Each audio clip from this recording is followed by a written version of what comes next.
शुक्लांबरधरं विष्णुं शशिवर्णं चतुर्भुजं प्रसन्नवदनं ध्यायेत् सर्वविघ्नोपशान्ते। श्री महागणाधिपतये नमः। ఇప్పుడు సాయం సంధ్యావందనం। ఓం अपवित्र पवित्रो वा सर्वावस्थांगतोऽपि वा यस्मरेत् पुंडरीकाक्षं सबाह्य अभ्यन्तरशुचिः। पुंडरीकाक्ष पुंडरीकाक्ष पुंडरीकाक्ष आचम्य। ओम केशवाय स्वाहा। ओम नारायणाय स्वाहा। ओम माधवाय स्वाहा। ओम गोविंदाय नमः। ओम विष्णवे नमः। मधुसूदनाय नमः। त्रिविक्रमाय नमः। वामनाय नमः। श्रीधराय नमः। ऋषिकेशाय नमः। पद्मनाभाय नमः। दामोदराय नमः। संकर्षणाय नमः। वासुदेवाय नमः। प्रद्युम्नाय नमः। अनिरुद्धाय नमः। पुरुषोत्तमाय नमः। अधोक्षजाय नमः। नारसिंहाय नमः। अच्युताय नमः। जनार्दनाय नमः। उपेन्द्राय नमः। हरये नमः। ओम श्री कृष्णाय नमः। उत्तिष्ठन्तु भूतपिशाचा एते भूमिभारका एतेषाम् अविरोधेन ब्रह्मकर्म समारभे।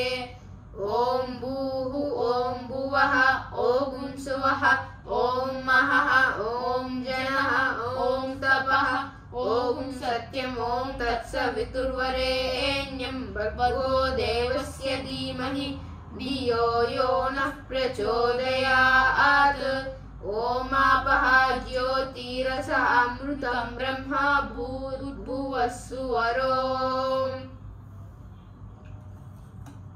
मम उपात्ता दुरितक्षय द्वारा श्री परमेश्वरमुद्दिश्य श्री परमेश्वर प्रीत्यर्थं शुभे शोभने मुहूर्ते श्री महाविष्णोः राज्ञया प्रवर्तमानस्य अद्य ब्रह्मणः द्वितीयपरार्थे श्वेतवराहकल्पे वैवस्वतमन्वन्तरे कलियुगे प्रथमपादे जम्बूद्वीपे भरतवर्षे भरतखण्डे मेरोः दक्षिणदिग्भागे श्रीशैलस्य ईशान्यप्रदेशे कृष्णा गोदावर्योः मध्यदेशे समस्तदेवता ब्राह्मण हरिहर गुरुचरणसन्निधौ अस्मिन् वर्तमान व्यावहारिक चान्द्रमान श्री विश्वावसुनाम संवत्सरे दक्षिणायने ग्रीष्म ऋतु आषाढ़ मासे बहुलपक्षे शुभतिथे शुभवासरे शुभ नक्षत्रे शुभ योगे शुभ कर्ण एवं गुण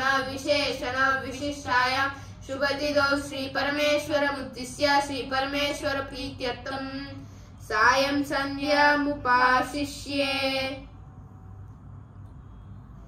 आपोहिष्ठामयो भुवस्तान ऊर्जे ददातन महेरणाय चक्षसे यो वशिवतमोरसस्तस्य भाजयते हनः वृषतीरिव मातरः तस्मा अरङ्गमामवो यस्य क्षयाय जिन्वता आपो जनयता जनः।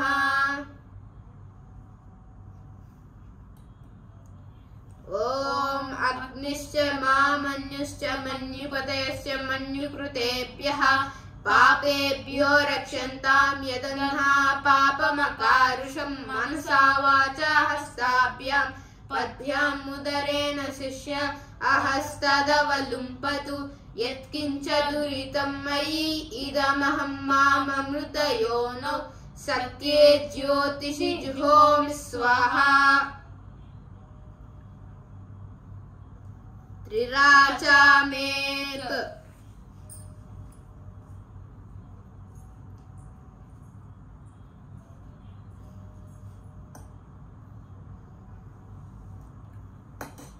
द्विपरिमृत्य सकृदुपस्कृष्य यत्सव्यं पाणिं पादौ प्रोक्षति शिरः चक्षुषि नासिके श्रोत्रे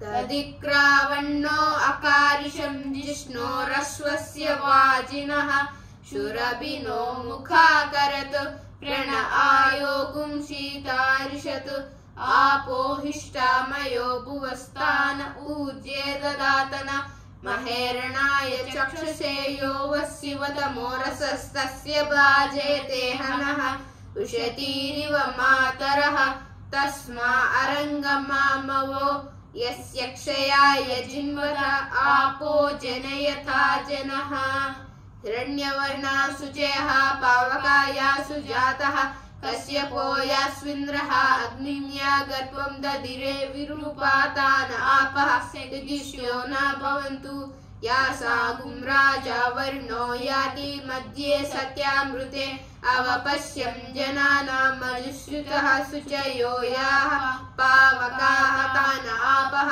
सदृश्यो न भवन्तु यासान् देवा दिवि कृण्वन्ति भक्षय्य अन्तरिक्षे बहुधा भवन्ति या पृथिवीं पयसोन्दन्ति शुक्रास्तान आपः सदृश्यो न भवन्तु शिवेन मा चक्षुषा पश्यतापः शिवया तनुवोपस्पृशता त्वचं ने सर्वागुम् अग्निगुं रक्षुषतः हुवे वो मयि वज्रो बलमोजो निदत्ता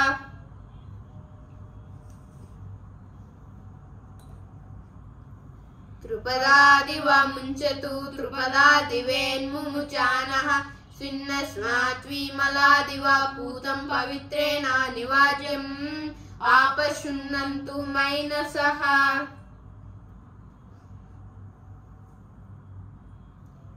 त्रिराचामेत्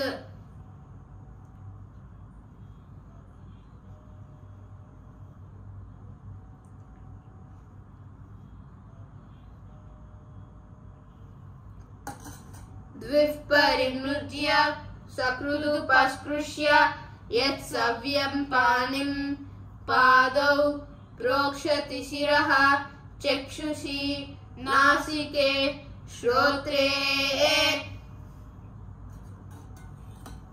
पूर्वोक्त एवं गुण विशेषण विशिष्टायां शुभतितो श्री परमेश्वरमुद्दिश्य श्री परमेश्वर प्रीत्यर्थं मुक्षकालाद्विक्रमण दोषान्निर्हरणार्थं प्रायश्चित्त अर्घ्यपूर्वक प्रार्थनज्ञ प्रदानं करिष्ये।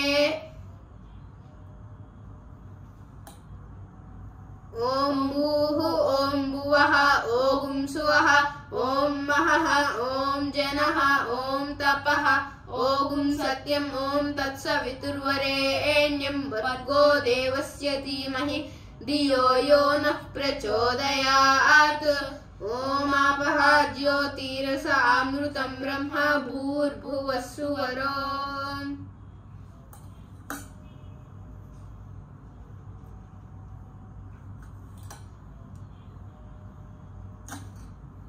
ओम भूर्भुवः सुवः तत्सवितुर्वरेण्यं भर्गो देवस्य धीमहि धियो यो नः प्रचोदयात्।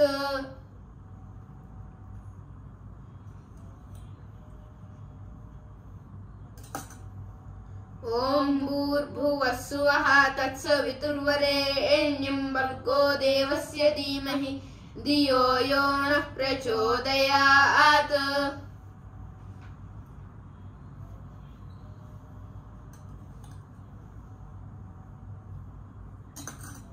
ओम भूर्भुवः सुवः तत्सवितुर्वरेण्यं भर्गो देवस्य धीमहि धियो यो नः प्रचोदयात्।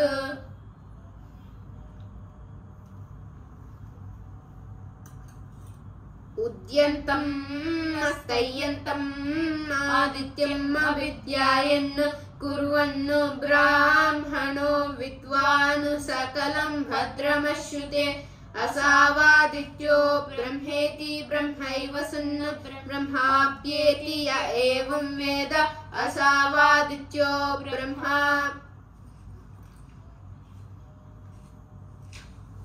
पूर्वोक्त एवं गुण विशेषण विशिष्टायां शुभदितो श्री परमेश्वरमुद्दिश्य श्री परमेश्वर प्रीत्यर्थं सायं संध्यां तर्पणं करिष्ये। संध्यां तर्पयामि सरस्वतीं तर्पयामि वैष्णवीं तर्पयामि निमृजीं तर्पयामि त्रिराचामेत।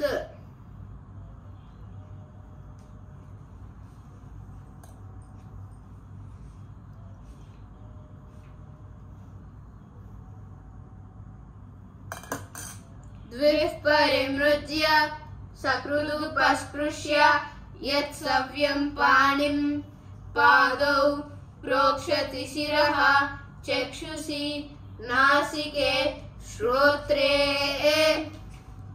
ओम इत्येकाक्षरं ब्रह्म अग्निर्देवता ब्रह्म इत्यार्षं गायत्रं छन्दं परमात्मं स्वरूपं सायुज्यं विनियोगम् आयातु वरदा देवी अक्षरं ब्रह्म संवितं गायत्रीं छन्दसां मा तेजं ब्रह्म जुषस्व मे।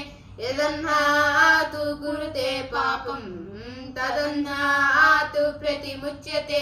सर्ववर्णे महादेवी संज्ञा विद्ये सरस्वती ओजोसी सहोसी बलमसी प्राजोसी देवानां दामनामासि विश्वमसि विश्वायुः सर्वमसि सर्वायुः रविभूरों गायत्रीमावाहयामि सावित्रीमावाहयामि सरस्वतीमावाहयामि छन्दर्षीमावाहयामि श्रियमावाहयामि। गायत्र्या गायत्री छन्दो विश्वामित्र ऋषि सविता देवता अग्निर्मुखं ब्रह्मा शिरः विष्णुहृदयगुं रुद्रशिखा पृथिवी योनिः प्राणापान व्यानोदान समान सप्राण श्वेतवर्ण सांख्यायन सुगोत्र गायत्री चतुर्विंशत्यक्षरा त्रिपदा शकुक्षी पंचशीर्ष उपनयने वियोग। ओम भूः ओम भुवः ओम सुवः ओम महः ओम जनः ओम तपः ओम सत्यम् ओम तत्सवितुर्वरेण्यं भर्गो देवस्य धीमहि धियो यो नः प्रचोदयात्। ओमापः ज्योतिरसामृतं ब्रह्मा भूर्भुवस्सुवरोम् तत्सवितुर्वरेण्यं स्वाहा भर्गो देवस्य धीमहि स्वाहा धियो यो नः प्रचोदयात् स्वाहा।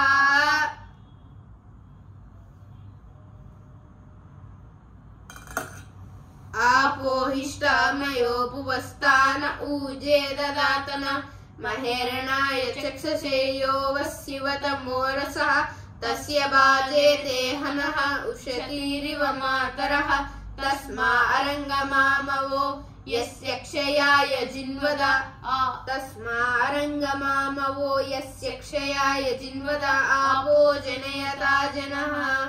ओम भूः ओम वः ओम सुवः ओम महः ओम जनः ओम तपः ओम सत्यम् ओम तत्सवितुर्वरेण्यं भर्गो देवस्य धीमहि धियो यो नः प्रचोदयात्। ओमापः ज्योतिरसामृतं ब्रह्मा भूर्भुवस्सुवरोम् मम उपाता दुरितक्षे द्वारा श्री परमेश्वरमुद्दिश्य श्री परमेश्वर प्रीत्यर्थं सायं संध्यां यथाशक्ति गायत्री महामन्त्र जपं करिष्ये।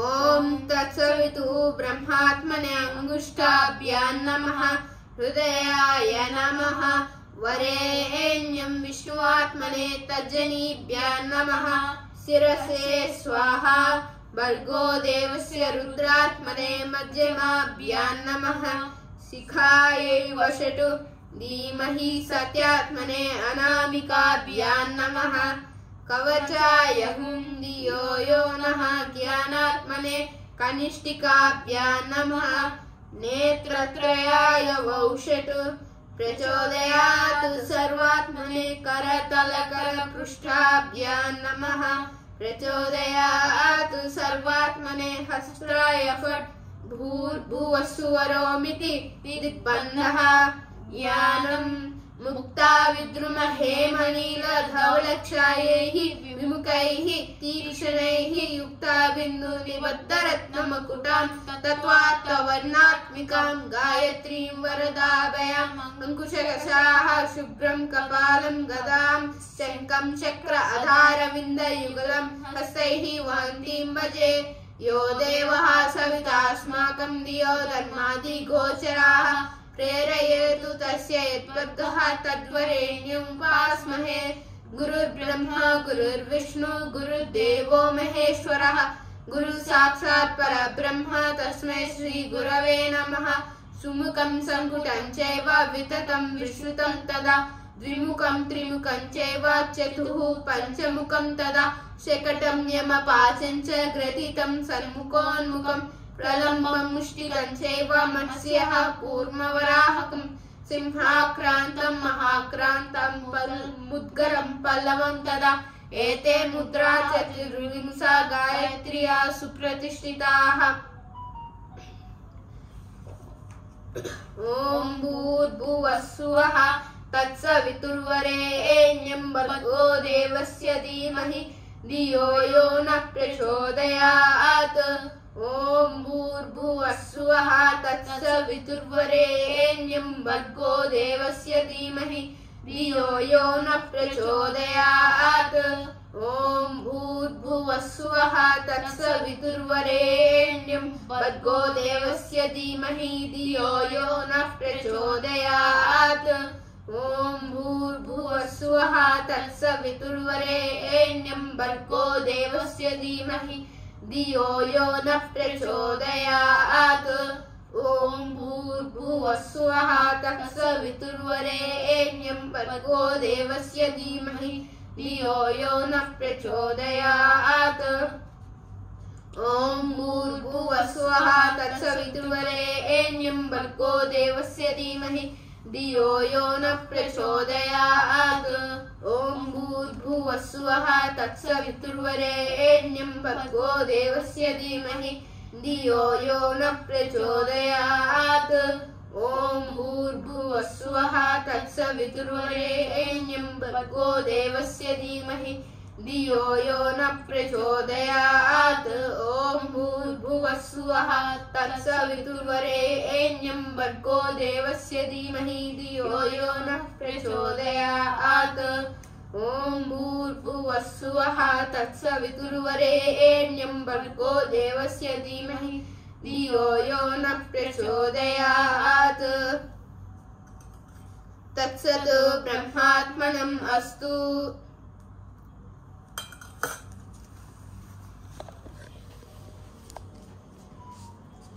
इममे वरुणाशुधि हवम् अद्याच मुनया त्वामवश्युराचके तत्त्वायामि वन्दमानः तदाशास्ते यजमानः हविर्भिः अहेडमानः वरुणेः भोज्यऋषगुंसा मान आयुः प्रमोषीः यच्चिद्दिते वृषो यदा प्रदेव वरुणौ व्रतं ग्नीमसीद्य विद्यवि यत्किञ्चेदं वरुणदेव्ये जने विद्रोहं मनुष्याः आचरामसि अचित्ति यतवा धर्मायुयोऽपि मानस्तस्मासि दिरेव देवतादेस्याम वरुणप्रियासः।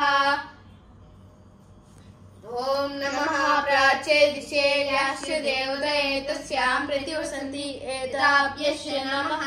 नमो दक्षिणायै दिशे याश्च देवतये तस्यां प्रतिवसन्ति एताभ्यश्च नमः।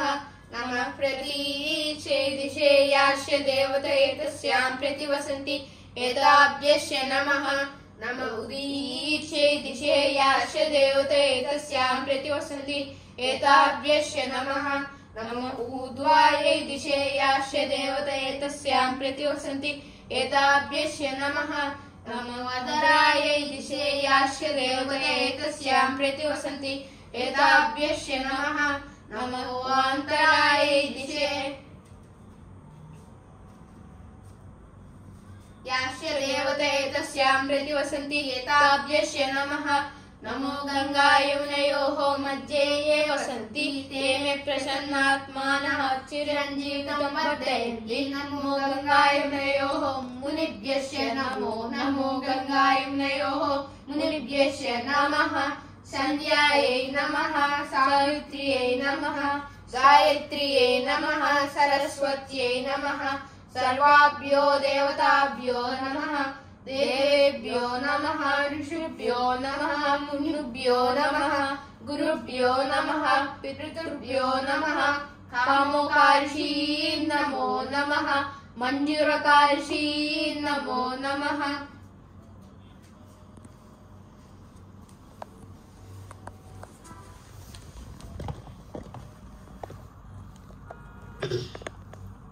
पृथिव्यापस्तेजो वायुराकाशात् ओम नमो भगवते वासुदेवाय यागुं सदा सर्वभूतानि चराणि स्थावराणि च सायं प्रातः नमस्यन्ति सामा संध्या अभिरक्षतु शिवाय विष्णुरूपाय शिवरूपाय विष्णवे शिवस्य हृदयं विष्णुः विष्णोस्य हृदयं शिवः यथा शिवमयो विष्णुरेवं विष्णुमय शिवः यदान्तरन्नमस्यामि तदा मे स्वस्तिराशि नमो ब्रह्मण्य देवाय गो ब्राह्मणहिताय च जगत्पिताय कृष्णाय गोविन्दाय नमो नमः उत्तमे शिखरे जाते भूम्यां पर्वतमूर्धनि ब्राह्मणेभ्यः अभ्यनुज्ञाता गच्छ देवी यदा सुखम् स्तुतो मया वरदा वेदमाता प्रचोदयन्ती पवने द्विजाता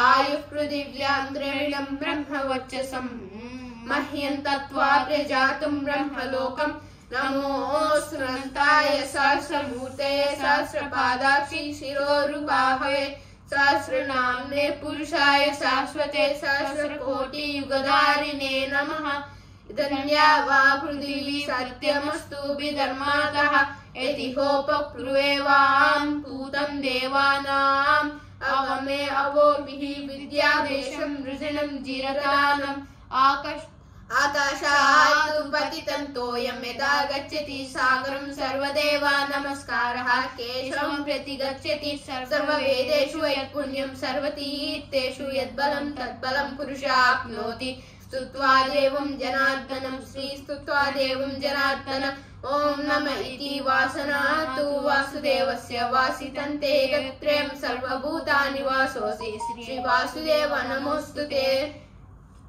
चतुस्सागर पर्यन्तं गोब्राह्मणेभ्यः शुभं भवतु भार्गवा जामदग्न और्वा चवन आप्नवन पंचाऋषेया प्रवरान्विता श्रीवत्ससगोत्रः आपस्तम्भसूत्रः कृष्णेजुस्साकाध्यायी मधुर्भातमगस्त्येश्वर शर्मा अहं भू अभिवादये आचम्य ओम केशवाय स्वाहा ओम नारायणाय स्वाहा ओम माधवाय स्वाहा ओम गोविंदाय नमः ओम विष्णवे नमः मधुसूदनाय नमः त्रिविक्रमाय नमः वामनाय नमः श्रीधराय नमः ऋषिकेशाय नमः पद्मनाभाय नमः दामोदराय नमः संकर्षणाय नमः वासुदेवाय नमः प्रद्युम्नाय नमः अनिरुद्धाय नमः पुरुषोत्तमाय नमः मदोक्षजाय नमः नारसिंहाय नमः अच्युताय नमः जनार्दनाय नमः उपेन्द्राय नमः हरे नमः ओम श्री कृष्णाय नमः आब्रह्मलोकात् आशेषात् आलोकालोकपर्वतात् ये सन्ति ब्राह्मणा देवाः तेभ्यो नित्यं नमो नमः संध्या देवी नमो नमः गुरुर्ब्रह्मा गुरुर्विष्णु गुरुर्देवो महेश्वरः गुरुर्साक्षात् परब्रह्म तस्मै श्री गुरवे नमः कायेन वाचा मनसेन्द्रियैर्वा बुद्ध्यात्मना वा प्रकृते स्वभावात् करोमि यत् सकलं परस्मै श्रीमन्नारायणायेति समर्पयामि एतत् पदं श्री परमेश्वरार्पणमस्तु।